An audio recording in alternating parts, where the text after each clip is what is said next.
शिक्षणशास्त्र विभागाच्या वतीनं अग्रणी महाविद्यालयाअंतर्गत आयोजित जीवन कौशल्याने जगूया या विषयावर आधारित एक दिवसीय कार्यशाळेप्रसंगी आपण सर्वजण या ठिकाणी उपस्थित आहोत।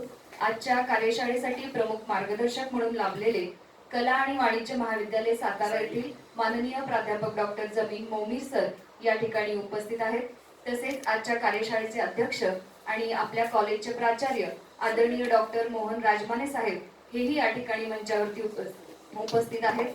त्याचबरोबर आजच्या कार्यशाळेचे समन्वयक आणि शिक्षणशास्त्र विभागाचे विभाग प्रमुख त्याचबरोबर विभाग प्रमुख प्राध्यापक डॉक्टर R.B. वनपट्टे सर, त्याचबरोबर आपल्या कॉलेजचे उपप्राचार्य प्राध्यापक नेताजी सूर्यवंशी सर, फिजिक्सचे विभाग प्रमुख थोरात सर हेही मंचावरती उपस्थित आहेत। मी आपणा सर्वांचं, मान्यवरांचं, उपस्थित प्राध्यापकांचं आणि विद्यार्थ्यांचं महाविद्यालयाच्या वतीनं मनपूर्वक स्वागत करते आणि आजच्या कार्यशाळेचे समन्वयक आदरणीय वनपट्टे सर यांना विनंती करते की त्यांनी कार्यशाळेचं प्रास्ताविक करावं।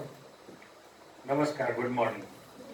आज शिक्षणशास्त्र विभागाच्या वतीनं अग्रणी महाविद्यालयाच्या या योजनेअंतर्गत मॅडम आधीची स्लाइड एक स्लाइड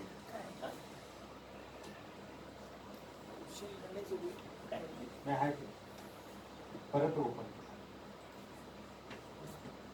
एक नंबर यस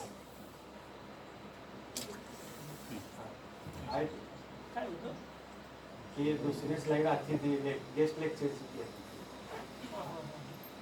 आज अग्रणी महाविद्यालय योजनेअंतर्गत या ठिकाणी हा वेगळा विषय ठेवलेला आहे, जीवन कौशल्याने जगूया। आता हा विषय आमच्या शिक्षण शास्त्रातला आहे, तो जीवनाला उपयोगी आहे आणि तो सर्वांसाठी। आमचा एक टॉपिकच आहे लाईफ स्किल्स। त्या टॉपिकला धरून आणि आज पाहुणे यासाठी बोलवलेले की त्यांची त्याच्यामध्ये PhD आहे, लाईफ स्किल वरती त्यांनी PhD केलेली आहे। सेट आणि नेट दोन्ही पास आहे, डॉक्टरेट त्याच्यामध्ये हे। आणि गेल्या वर्षीच्या अग्रणीमध्ये गेलो होतो पण आम्हाला ती स्कीम मिळालीच नाही, म्हटलं या वर्षी आली, पण पाहुणा एक वर्षापूर्वी फिक्स केलेला आहे। गेल्या 15-3 आठवड्यापूर्वीच एक वेळ सर येऊन गेलेले आहेत आमच्या कार्यशाळेसाठी, पण त्या हिशोबाने आता पुन्हा त्यांना रिपीट होतोय। पण तरी सुद्धा की या विषयाला न्याय देण्यासाठी एक परफेक्ट माणूस आम्हाला भेटलेला आहे, त्यांचं मी आमच्या विभागाच्या वतीने महाविद्यालयाच्या वतीने स्वागत करतो। आज आमचं मायनर सब्जेक्ट आहे, त्यात छोटासा आहे, मुलं कमी, तरी सुद्धा सगळ्यांना गोळा करून आणलं। सेट नेटच्या वर्कशॉप धरून हे केलेलं आहे, कारण सेट नेटच्या विद्यार्थ्यांना जीवन कौशल्य हे कळायला पाहिजे। कारण कौशल्य विकासासाठी सरकारनं विद्यापीठ सुद्धा स्थापन केले, अनेक कोर्सेस काढले, ऑनलाईन ऑफलाईन सगळे कोर्सेस झाले, पण असं एक कोर्स कुठं दिसलेलं नाही की जगावं कसं कौशल्यानं याची माहिती देणारं कुठं कौशल्य नाही। आतापर्यंत सगळी कौशल्य ही आपणाला अर्निंग साठी किंवा आपली आर्थिक स्थिती सुधारण्यासाठी उपयोगी अशी पडतील, परंतु जीवन जगण्यासाठी युनियन जे 10 लाईफ स्किल्स डिक्लेअर केलेले आहेत त्याच्यामध्ये आपल्याला माहिती व्हायला पाहिजे की जीवन आनंदी कसं जगता येईल। आपण एवढं सगळं शिक्षण करतो, नोकरी करतो, पैसे मिळवतो आणि शेवटी रिटायर होईपर्यंत आलं तरी आपण शेवटी म्हातारी माणसं म्हणते, या जन्मात काय अर्थ नाही म्हणते ती, किंवा शेवटला आपल्याला कळतं की आपण या आयुष्यामध्ये काय जगलोच नाही असं वाटायला लागतं। रोज पावले आपण जीवन जगायला पाहिजे, म्हणून हा विषय आमच्या एज्युकेशनल फिलॉसॉफी, एज्युकेशनल सोशॉलॉजी याला धरून हा विषय निवडलेला आहे। जीवन कौशल्याने जगूया, सगळेजण मिळून जगूया। आजचे आपले पाहुणे हे या विषयावरती मनन चिंतन करणारे, साहित्यावरती खूप अभ्यास असणारे आमच्या शिक्षणशास्त्र विभागाचे प्रमुख कला वाणिज्य महाविद्यालयामधून ते या ठिकाणी आलेले आहेत। आणि आम्ही ज्यावेळी बोलवू सर त्यावेळी ते कंटाळा करत नाही। आमच्या BOS मेंबरचे सदस्य आहेत आणि पेपर सेटिंगला बोलवून तरी असतात, म्हणजे कोणताही कार्यक्रम आमची कम्युनिटी 3-4 ठिकाणीच आहे प्राध्यापक एज्युकेशनचे, पण ते एकमेकाशी घट्ट नाव बांधलेले आहे। या निमित्तानं ते या ठिकाणी आले, त्यांचं स्वागत करतो। आमच्या छोट्याशा कार्यक्रमाला आपण सर्वजण आदरणीय प्राचार्य, उपप्राचार्य, डीन आणि विविध विभाग प्रमुख आणि महिला महाविद्यालयामधून प्राध्यापिका आणि त्यांचे 3 चमू या ठिकाणी आलेले आहे। आणि आपण सर्व विद्यार्थी बंधू भगिनींनो आपण सर्वांचं मी मनापासून स्वागत करतो आणि माझं एक छोटंसं प्रास्ताविक सांगतो। थँक्यू। धन्यवाद सर। यानंतर मान्यवरांच्या स्वागताचा सोहळा संपन्न होईल। सुरुवातीला मी महाविद्यालयाचे प्राचार्य आदरणीय डॉक्टर मोहन राजमाने साहेब यांना विनंती करते की त्यांनी आजच्या कार्यशाळेचे प्रमुख पाहुणे माननीय प्राध्यापक डॉक्टर जमीर मोमीन सर यांचं वैचारिक ग्रंथ आणि गुलाब पुष्प देऊन स्वागत करावं. यानंतर कार्यशाळेचे समन्वयक आर.पी. वनपट्टे सर यांना विनंती करते की त्यांनी आजच्या कार्यशाळेचे अध्यक्ष माननीय राजमाने साहेब यांचं स्वागत करावं. त्याचबरोबर कॉलेजचे उपप्राचार्य प्राध्यापक नेताजी सूर्यवंशी सर यांचेही स्वागत वनपट्टे सरांच्या हस्ते संपन्न होते आणि भौतिकशास्त्र विभागाचे प्रमुख थोरात सर यांचेही स्वागत संपन्न होते. यानंतर आजच्या कार्यशाळेचे प्रमुख पाहुणे आदरणीय प्राध्यापक डॉक्टर जमीर मोमीन सर यांना विनंती करते की त्यांनी मार्गदर्शन करावं. कार्यक्रमात थोडासा बदल आहे. माननीय प्राचार्यांना मी विनंती करते की त्यांनी या कार्यशाळेचं अध्यक्ष मनोगत व्यक्त करावं.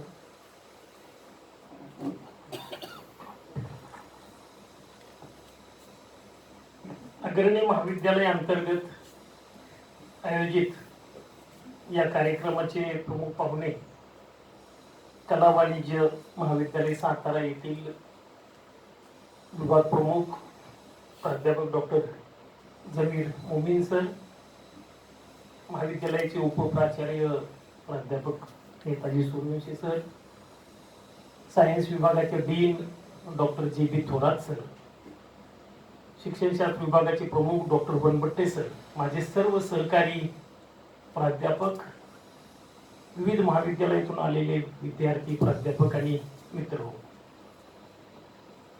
शिवाजी विद्यापीठाच्या अंतर्गत लीड कॉलेज ही एक अतिशय चांगली योजना आहे. त्या माध्यमातून वर्षभर आपण आपल्या महाविद्यालयातील विद्यार्थी अधिक शेजारील महाविद्यालयातील विद्यार्थी एकत्रित करून त्यांना व्याख्यान असतील, कार्यशाळा असतील, काही प्रयोगशाळा, काही स्पोर्ट्स कॉम्प्लेक्स याचा सामंजस्याने आपण वापर करीत असतो. आणि त्यातीलच ही एक आजची व्याख्यान मला म्हणूया, विद्यापीठानं खूप चांगली ही योजना सुरू केलेली आहे. सरांनी सांगितलं की गेल्या वर्षी त्यांना मंजुरी मिळाली नसेल, परंतु वनपट्टे सरांची नेहमी कामाबद्दल खूप चिकाटी असते. गेल्या वर्षी नाही मान्यता मिळाली कॉलेजकडून, तर त्यांनी या वर्षी ती मान्यता करून घेतली आणि विद्यार्थ्यांच्यासाठी एक चांगलं व्याख्यान या ठिकाणी आज आयोजित केलेलं आहे. वनपट्टे सरांना मी धन्यवाद देईन. आपण अशीच कामामध्ये चिकाटी ठेवत चला, कारण विद्यार्थ्यांच्या हितासाठीच आपण करत असतो. आजचं व्याख्यान देखील बघा किती त्यांनी विषय चांगला निवडला आणि त्यासाठी पाहुणे देखील तितकेच तोला मोलाचे, की ज्या व्यक्तींनी या जीवन कौशल्य विषयामध्ये आपलं संशोधन केलं, 3-4 वर्षे त्याचा अभ्यास केला, प्रबंध लिहिला आणि एक चांगली PhD डिग्री त्या विषयावरती मिळाली. अतिशय चांगले वक्ते या ठिकाणी कार्यक्रमासाठी बोलवलेले आहेत. सर म्हणाले की आमचं डिपार्टमेंट लहान आहे, गर्दी नाही. गर्दी नसू देत, गर्दीची काही आजकाल आवश्यकता नाही.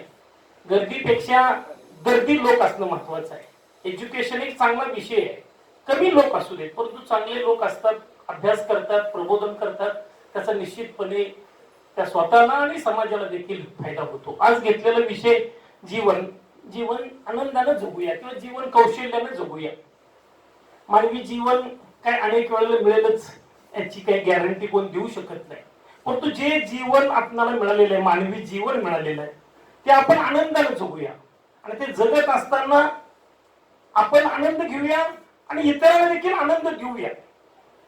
आपल्यामुळे इतर लोक जाणीवपूर्वक हर्ट होतील, आपल्यामुळे इतरांना त्रास होईल, असं जीवनामध्ये वागायचं नाही. आणि जर असं वागलो आपण तर निश्चितपणे आपल्याला देखील त्यामधून आनंद मिळेल. अनेक पुस्तकांच्या मध्ये देखील लाईफ स्किल बद्दल व्याख्यान आहेत. आज सर बोलतील किंवा आता मी सांगेन की जीवन जर आनंदानं जगायचं असेल तर नुकताच नाना पाटेकरांचा एक पिक्चर रिलीज झालाय काल परवाच, मी कालच बघून आलो रात्री, आले ओले.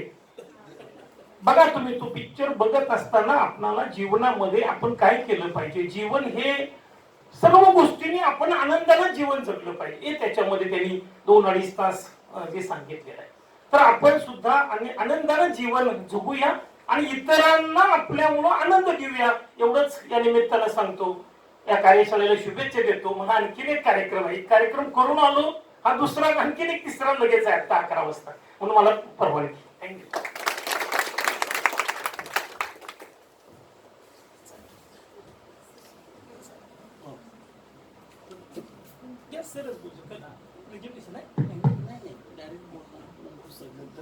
आपल्या प्रोत्साहनपर अध्यक्षीय मनोगताबद्दल धन्यवाद सर. यानंतर आजच्या कार्यशाळेचे प्रमुख मार्गदर्शक माननीय प्राध्यापक डॉक्टर जमीर मोमीन सर यांना विनंती करते की त्यांनी मार्गदर्शन करावं.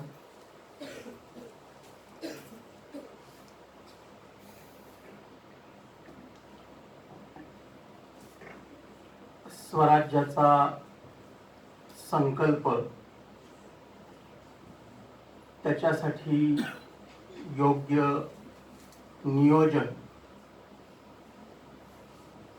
नियोजनानंतर त्याचा ध्यास, ही बीज आपल्या विश्वाचं आराध्य दैवत आपण ज्यांना मानतो त्या छत्रपती शिवरायांच्या व्यक्तिमत्वात ज्यांनी रुजवलं, त्या राजमाता जिजाऊंचा आज जन्मदिवस आहे. त्यानिमित्तानं त्यांना मी प्रथमतः अभिवादन करतो.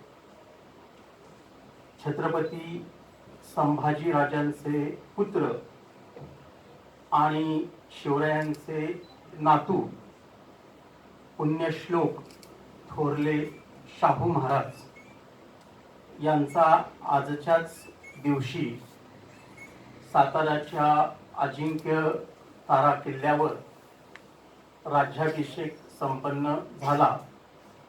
तो दिवस आज अतिशय दैदिप्यमानरित्या साताऱ्याच्या अजिंक्य तारा किल्ल्यावर सातारा स्वाभिमान दिवस म्हणून आज साजरा होतोय.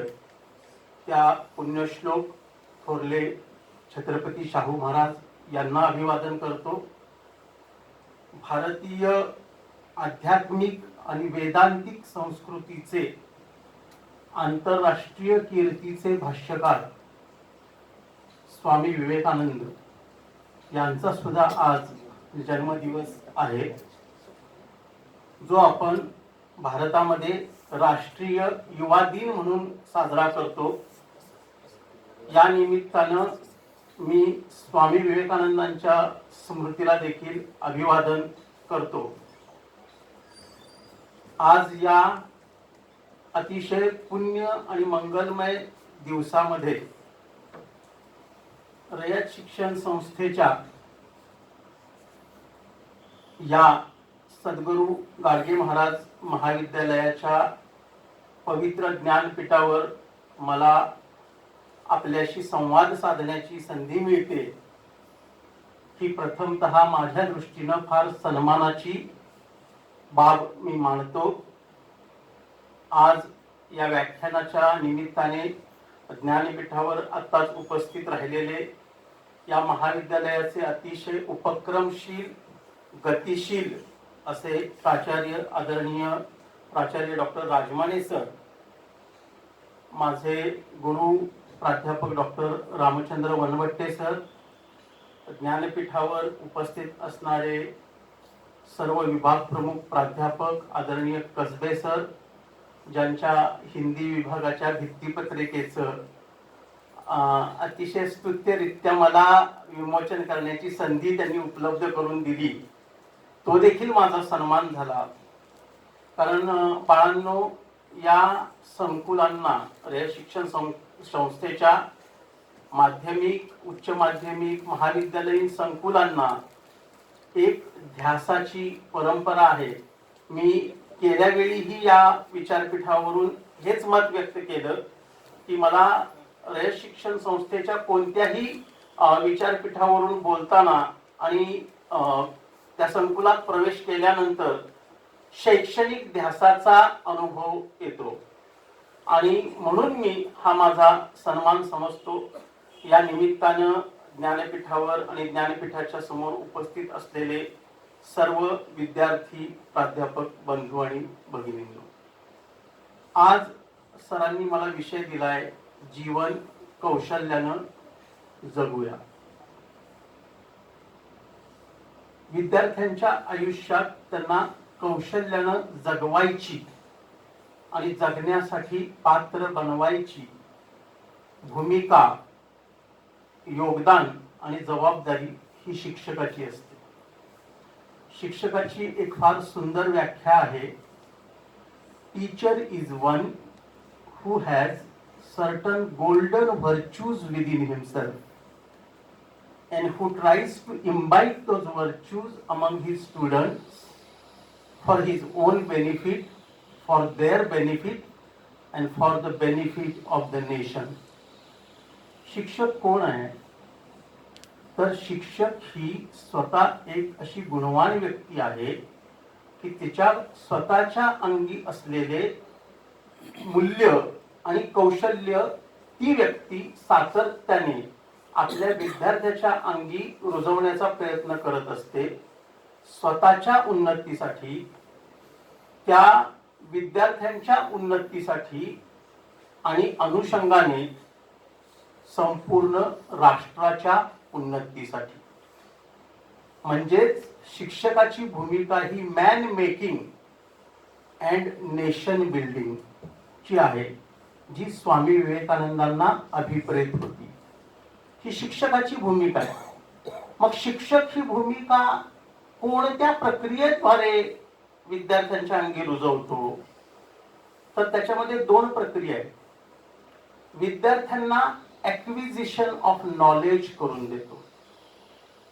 विद्यार्थ्यांना शिक्षक ज्ञान आत्मसात करून देतो आणि ज्ञान आत्मसात करण्याची पात्रता विद्यार्थ्याच्या अंगी शिक्षक निर्माण करतो. आणि दुसरा प्रकार त्याच्या पुढचा आहे. केवळ ज्ञान आत्मसात करून विद्यार्थी विकसित होत नाही, तर त्या ज्ञानाचं कौशल्यात रूपांतर कसं करायचं हे सुद्धा शिक्षक शिकवतो आणि त्या प्रोसेसला एज्युकेशन म्हणतात. आपल्याकडं प्रोव्हाइडिंग इन्फॉर्मेशन म्हणजे एज्युकेशन, माहिती विद्यार्थ्यांना देणं म्हणजे शिक्षण. ही आपली पारंपरिक शिक्षणाची भूमिका आहे, ती चुकीची आहे. ज्ञानाचं कौशल्यात रूपांतर करून त्या कौशल्यांचं उपयोजन प्रत्यक्ष जीवन जगताना करून देणं म्हणजे एक विनंती करू का? लोक येतील जातील, फक्त अवधान तुमचं मी अपेक्षित करतो. फार छोटी अपेक्षा आहे ती. आणि हे खरं सांगू नये वाक्यांनी. विद्यार्थ्यांच्या अंगी कौशल्याची रुजवणूक करावी आणि त्या कौशल्यांचं उपयोजन विद्यार्थ्यानं प्रत्यक्ष जीवन जगताना करावं, यासाठी त्याला पात्र बनवावं, ही सुद्धा शिक्षकाची भूमिका आहे. मग शिक्षक ही भूमिका कोणत्या प्रक्रियेद्वारे पार पडतो? त्याला नाव आहे एज्युकेशन. एज्युकेशनची एक बेसिक व्याख्या अशी आहे: modification of behaviour in desired direction. Modification of behaviour of student in desired direction. विद्यार्थ्याच्या वर्तनात अपेक्षित दिशेनं बदल घडवून आणणं ही शिक्षणाची भूमिका आहे. आणि शिक्षणाची त्याच्याहून सुंदर एक व्याख्या आहे: education is an inspiring endeavour. शिक्षण हा काय आहे? प्रेरणादायी प्रयत्न आहे. Education is an inspiring endeavour. तो प्रेरणादायी प्रयत्न आहे. कशाचा? Education is an inspiring endeavour to learn. शिकण्याचा प्रयत्न आहे. And to propagate the best.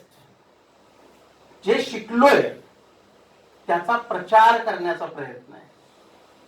Education is an endeavour, inspiring endeavour to learn and to propagate the best. The best. काय शिकायचंय आपल्याला? The best. या जगात जे जे सर्वोत्तम आहे ते शिकण्याचा आणि त्याचा प्रचार करण्याचा शिक्षण हा एक प्रयत्न आहे. म्हणून भित्तीपत्रिका आहे सर.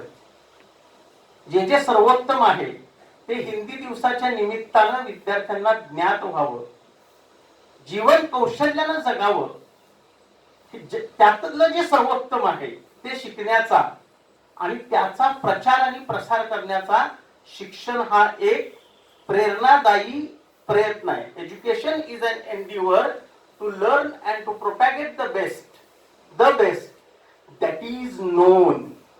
जे जगाला माहिती आहे, that is known and thought in this world.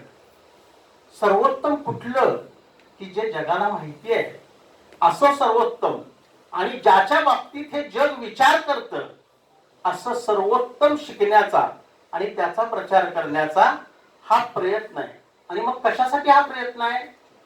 दस to establish a current of fresh and true ideas. Thus to establish a current of fresh and true ideas.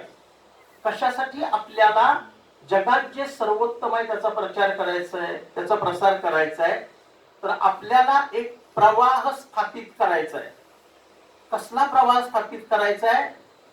Current of fresh, नवनवीन आयडियांचा, नवनवीन संकल्पनांचा प्रवाह स्थापित करायचा आहे. Thus to establish current of fresh and true ideas. True ideas म्हणजे ज्याला वास्तविकतेचा आणि ज्याला सत्याचा आधार आहे असं सर्वोत्तम शिकण्याचा आणि प्रचार करण्याचा शिक्षण हा प्रयत्न आहे. त्यातला वास्तविक हा शब्द अत्यंत महत्वाचा आहे, कारण वास्तवाला सोडूनच शिकवण्याची परंपरा अलीकडे सुरू होते की काय अशी स्थिती आलेली आहे.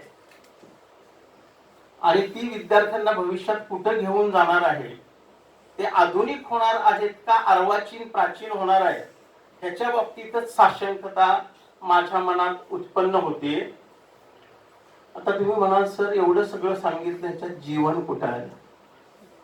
विषय दिलाय तुम्हाला जीवन कौशल्यानं जगूया. मित्रांनो, हर्बर्ट स्पेन्सरनी एक शिक्षणाची व्याख्या केलेली आहे. Education is complete living. शिक्षण म्हणजे पूर्णत्वानं जगणं. आपण जे जगतो तेच शिकतो आणि जे शिकतो तसंच जगतो. Education is complete living. तुम्ही काही वर्षापूर्वी, आता तुमच्या पिढीला ती जाहिरात ज्ञात आहे का मला माहित नाही,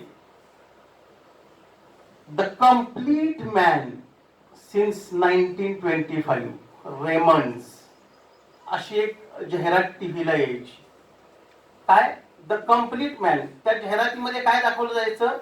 पूर्णार्थानं जीवन जगलेला एक पुरुष दाखवला जायचा. अर्थात स्त्रियाही द कम्प्लीट वुमन होतात आणि आहेत. जाहिरातीत फक्त पुरुष दाखवले कारण आपल्यावर पुरुष सत्ताक संस्कृतीचा पगडा जास्त आहे, म्हणून सर्वोत्तम शिकायचंय की स्त्रिया सुद्धा द कम्प्लीट वुमन असू शकतात. तर ती जाहिरात होती the complete man since 1925 Raymond's.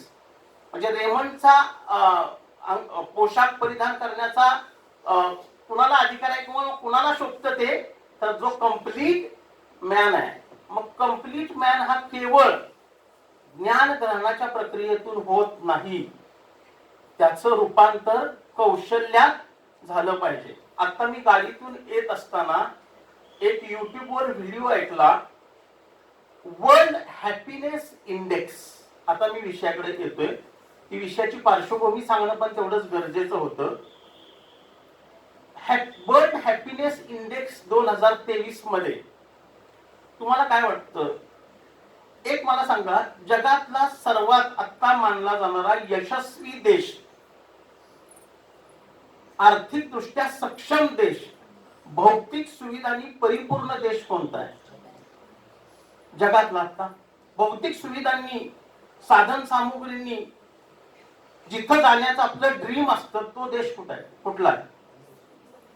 आपण सगळ्यांना माहिती आहे, अमेरिका. असं मानतो आपण. भौतिक साधन सुविधा आहेत, प्रचंड पगार आहेत, त्याच्यानंतर सर्व सुविधा, सर्व सोयींनी युक्त असा देश आहे. जगावर त्यांची तशी म्हटलं तर अप्रत्यक्षपणे आर्थिक, मानसिक, सामाजिक सत्ता सुद्धा आहे. पण तुम्हाला माहिती आहे वर्ल्ड हॅपीनेस इंडेक्सच्या पहिल्या 10 यादीत, पहिल्या 10 नावांच्या यादीत अमेरिका नाहीये. अमेरिका नाही बाळांनो. म्हणजे एवढा भौतिकदृष्ट्या संपन्न देश, एवढ्या उंच उंच इमारती कारखाने असलेला देश, एवढ्या दळणवळणाच्या सोयी सुविधा असलेला देश, जिथं जाण्याचं आपल्या भारतीयांचं स्वप्न असतं नोकरीसाठी, तो देश हॅपीनेस इंडेक्स म्हणजे आनंददायी देशांची जर सर्वे केला 2023 मध्ये, त्या देशांच्या यादीमध्ये तो देश नाही. मग प्रश्न असा आहे, केवळ भौतिक समृद्धी, केवळ उच्च विद्या विभूषित असणं आणि आर्थिकदृष्ट्या समृद्ध असणं, यशस्वी असणं, मान सन्मान असणं आणि आनंदी जीवन जगणं याचा संबंध आहे का? आणि ह्या प्रश्नाचं उत्तर नकारार्थी आहे. म्हणजे मी तुमची उमेद कमी करत नाही, तुम्ही जरूर अमेरिकेत जावं, तुम्ही परदेशी जाऊन शिक्षण घ्यावं, उच्च विद्या विभूषित व्हावं, आर्थिकदृष्ट्या संपन्न व्हावं, पण फरक आहे यशस्वी असणं आणि समाधानी असणं. ह्या दोन वेगवेगळ्या गोष्टी आहेत. आणि समाधानी असणं हे यशस्वी असणं, भौतिकदृष्ट्या संपन्न असणं ह्याच्यापेक्षा जास्त सुंदर गोष्ट आहे. पण आपलं काय होतं माहितीये का, आपला बघण्याचा दृष्टिकोन, ज्याला बिलीफ सिस्टीम म्हणतो, तीच नाही सर चुकीच्या पायावर उभारलेली आहे. याचं उदाहरण असं की आपल्या बऱ्याचशा पारंपरिक आपल्यावर जी विचारसरणी लादली गेलेली असते ना, ती सिस्टीम आपण सहसा बिलीफ सिस्टीम मोडत नाही. त्याचं एक उदाहरण फार छान आहे. 1954 पर्यंत असा एक धावपट्टूंच्या मध्ये समज होता आणि ती सत्यता पण होती की 1 मैलाचं अंतर 4 मिनिटाच्या आत कोणताही धावपट्टू पूर्ण करू शकत नाही. कोणताही धावपट्टू 1 मैलाचं अंतर 4 मिनिटाच्या आत पूर्ण करू शकत नाही. रॉजर बेनिस्टर नावाचा एक व्यक्ती, जो स्वतः मेडिकलचा स्टुडंट होता आणि ऍथलीट होता, त्यानं मात्र ही बिलीफ सिस्टीम तोडण्याचा विचार केला पहिल्यांदा आणि अभ्यास केला. त्यावेळेच्या डॉक्टर्सची मतं घेतली तर डॉक्टरांनी सुद्धा सांगितलं की ओढून ताणून जर तू 1 मैलाचं अंतर 4 मिनिटाच्या आत पूर्ण करशील तर हृदयाच्या वाहिन्या बस्ट होतील आणि मृत्यू तात्काळ ओढावून घेशील. पण त्यानं संशोधन केलं आणि त्याला ही बिलीफ सिस्टीम तोडायची होती. सराव केला. काय केला? सराव केला. आणि त्यानं 6 मे 1954 ला रॉजर बेनिस्टरनं 1 मैलाचं अंतर 3 मिनिट 59 सेकंदांच्या मध्ये पूर्ण केलं. सर बिलीफ सिस्टीम तुटली. त्यानं पाया रचला. 1 मैलाचं अंतर 4 मिनिटाच्या आत पूर्ण होऊ शकतं, 3 मिनिट 59 सेकंदाच्या आत पूर्ण केलं. पुढच्या 3 महिन्यामध्ये जॉन लिंडे नावाच्या ऑस्ट्रेलियन धावपटूनं 1 मैलाचं अंतर 3 मिनिट 57 सेकंदाच्या आत पूर्ण केलं. आणि 1955 पर्यंत 300च्या वर जगभरातल्या ऍथलीट्सनी तेच अंतर 3 मिनिट 55 सेकंदाच्या आत कमी केलं. आणि मग रॉजर बेनिस्टरनं पुन्हा हा स्वतःचाच पाया घालून दिलेला विक्रम पुन्हा मोडीत काढला. आणि आज माहितीये किती मिनिटाचं अंतर, किती मिनिटात ते अंतर पार 1 मैलाचं केलं जातं? 3 मिनिट 37 सेकंद. म्हणजे कुणीतरी बिलीफ सिस्टीम तोडायला लागते, तरच नवसमाजाची निर्मिती होत असते.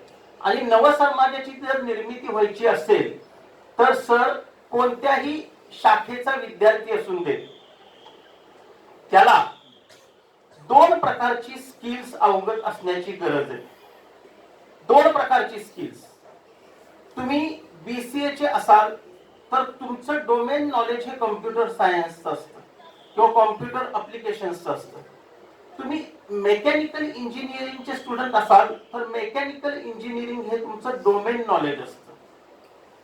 त्याच्यातले जे तुम्ही स्किल्स अक्वायर करता, एखादा MBBS झालेला डॉक्टर जो स्किल अक्वायर करतो ते स्किल त्याचं डोमेन स्किल असतं. कुठलं स्किल असतं? Domain skill. बीकॉमचा विद्यार्थी अकाउंटन्सी मधलं जे स्किल अक्वायर करतो ते त्याचं डोमेन स्किल असतं. इंग्लिश, हिंदी, मराठी भाषेचा विद्यार्थी जे लिंग्विस्टिक स्किल अक्वायर करतो ते त्याचं डोमेन स्किल असतं. पण तुमच्या माहितीसाठी सांगतो, सरकारी नोकऱ्यांचं प्रमाण दिवसेंदिवस जाणीवपूर्वक कमी होत आले. मी कुठलंही विधान फार जबाबदारीनं करतो. सरकारी नोकऱ्यांचं प्रमाण दिवसेंदिवस फार कमी होत चाललेलं आहे जाणीवपूर्वक. तर तुम्हाला जर आता नोकऱ्यांच्यासाठी स्पर्धा करायची असेल तर थोडस नाउमेद झाला तरी चालेल, पण सत्य सांगणार, जीव घेणी स्पर्धा जगात आहे. आणि त्या स्पर्धेला तुम्हाला सामोरं जायचं असेल तर तुमचं डोमेन स्किल जे आहे, म्हणजे तुम्ही आर्ट्स शाखेचे विद्यार्थी असाल, कॉमर्सचे असाल, सायन्सचे असाल, कम्प्युटर सायन्सचे असाल, बॅचलर ऑफ बिझनेस ऍडमिनिस्ट्रेशनचे विद्यार्थी असाल, तर तुमचं डोमेन स्किल कॉर्पोरेट कंपन्या ज्या मल्टीनॅशनल कंपन्या आहेत त्याच्यामध्ये तुमच्या डोमेन स्किलला फक्त ऍक्च्युली व्हॅल्यू फार कमी आहे. तुमच्या डोमेन स्किलला फक्त 30% व्हॅल्यू आहे. काय व्हॅल्यू आहे? फक्त 30% मल्टीनॅशनल कंपन्या तुमचं डोमेन नॉलेज, म्हणजे कॉम्प्युटर तुम्ही ऍप्लिकेशन मधले तज्ञ असाल तर त्याला फक्त 30% किंमत आहे. आणि मग उर्वरित 70% किंमत कशाला आहे? तर ती आहे तुमच्या अंगी किती सॉफ्ट स्किल्स आहेत, तुमच्या अंगी किती लाईफ स्किल्स आहेत, आणि त्याचं टेस्टिंग जास्त केलं जातं. म्हणजे आजच्या घडीला ग्लोबलायझेशनच्या युगामध्ये हार्ड स्किल्स पेक्षा लाईफ स्किल्सला व्हॅल्यू जास्त आहे.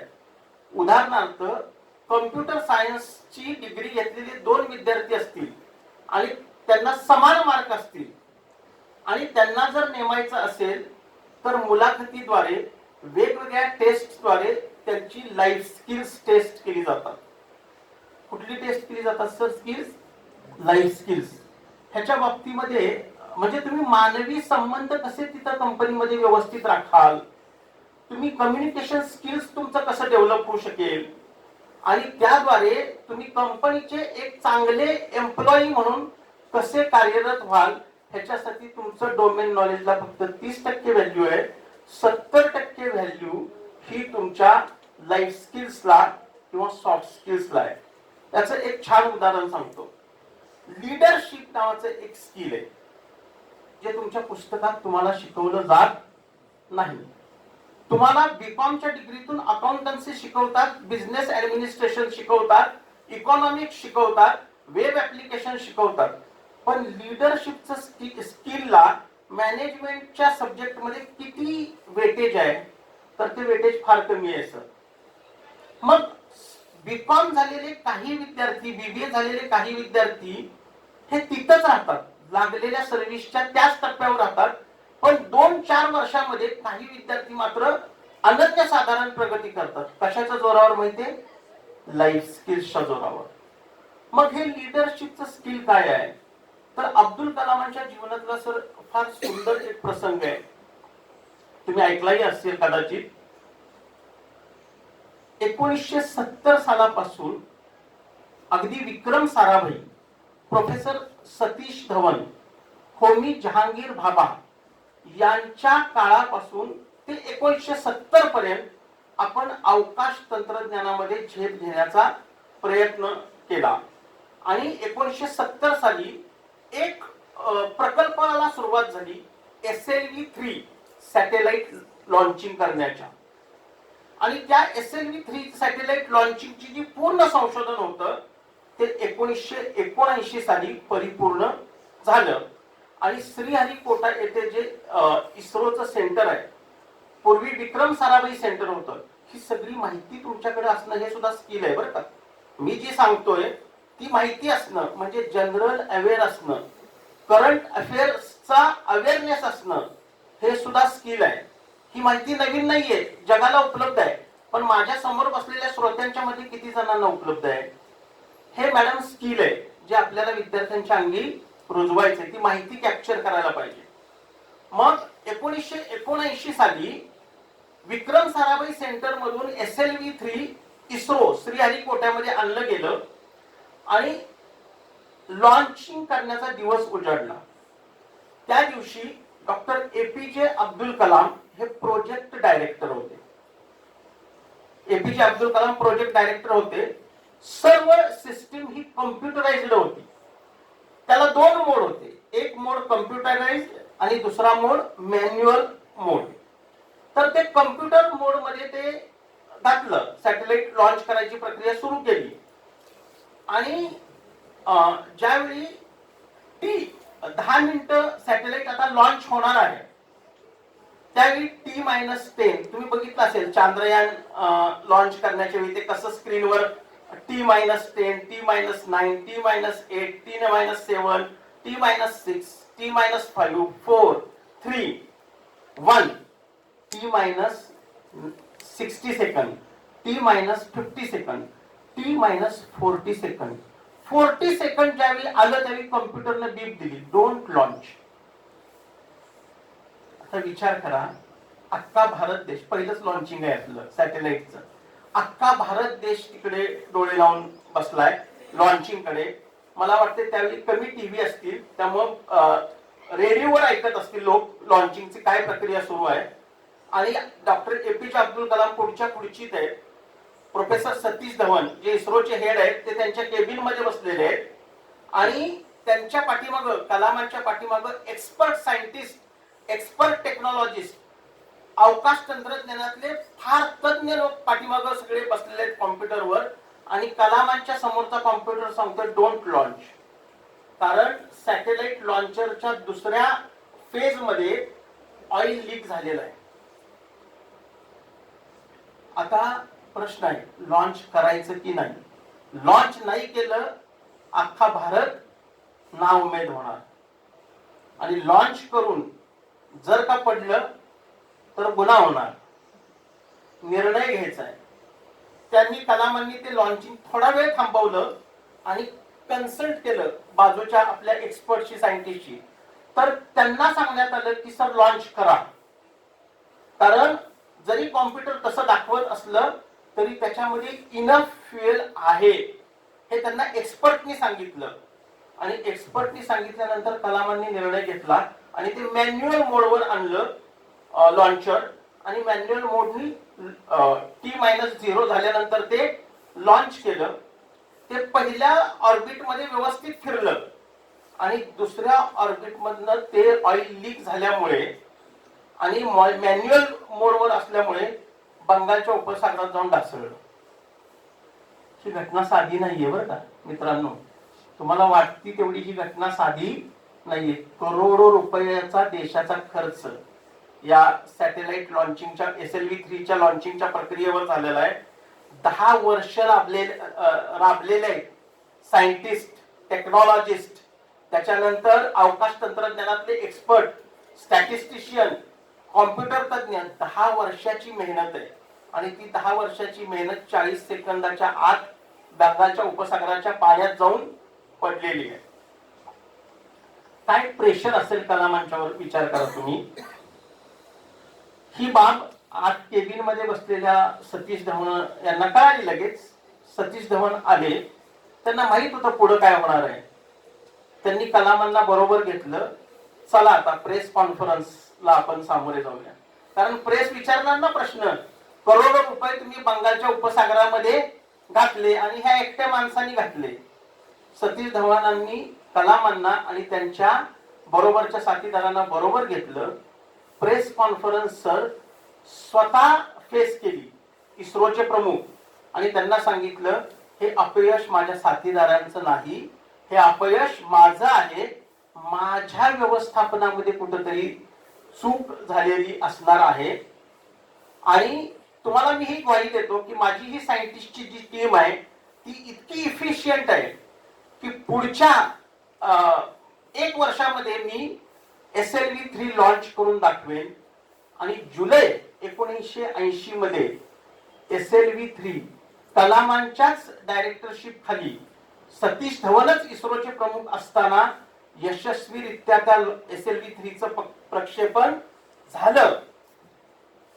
आता सुद्धा कुणी प्रेस कॉन्फरन्स केली पाहिजे, सतीश धवनांनीच केली पाहिजे.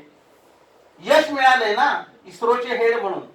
त्यांनी सांगितलं मी केबिन मध्ये बसतो, अब्दुल तू जा आणि प्रेस कॉन्फरन्सला उत्तर दे.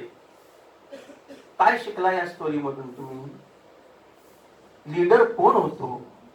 सहकार्यांचं अपयश जो स्वतःच्या पदरात घेतो आणि यश आलं तर ते टीमला देतो, हे लाईफ स्किल आहे, हे लिडरशिप स्किल आहे. म्हणून कलाम मोठे आहेत आणि मी त्याच्यापेक्षा मोठं स्टेटमेंट करतो, सतीश धवन हे माणूस म्हणून कलामांच्या पेक्षा सुद्धा श्रेष्ठ आहे. हे मी म्हणत नाही, कलामांनी स्वतःच मान्य केलेलं आहे. एका इंटरव्ह्यू मध्ये युट्यूबवर काय बघायचं, युट्यूबवर बघायचं काय बाळांनो, हे बघायचं. ह्याच्यातून तुम्हाला जीवनाची कौशल्य शिकायला मिळणार आहे. पबजी खेळून नाही मिळणार.